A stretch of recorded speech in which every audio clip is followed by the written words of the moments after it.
આજરોજ ગુજરાત સરકાર દ્વારા જે શાળા પ્રવેશોત્સવ મનાવાઈ રહ્યો છે એમાં રાજકોટ મહાનગર શિક્ષણ સમિતિ દ્વારા શ્રી ઠક્કર બાપા પ્રાથમિક શાળા નંબર 26માં આજે શાળા પ્રવેશોત્સવના કાર્યક્રમમાં મને પણ જોડાવાની તક પ્રાથમિક શિક્ષણ સમિતિ આપી.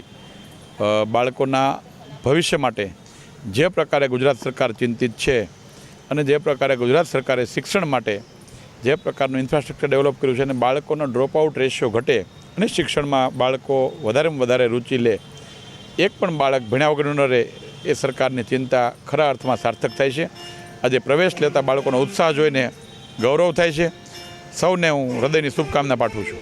સરકારે બાળકોનો ઉત્સાહ વધે એના માટે એને ઉત્સવની જેમ ઘરેથી લઈ આવવાના, એમને અલગ અલગ રમકડાઓના માધ્યમથી, અલગ અલગ એમને ગમતી પ્રવૃત્તિઓના માધ્યમથી સ્કૂલે આવવાની પ્રવૃત્તિ ટેવ પાડવી, એ જે સરકારનો અભિગમ છે એ સરાહનીય છે.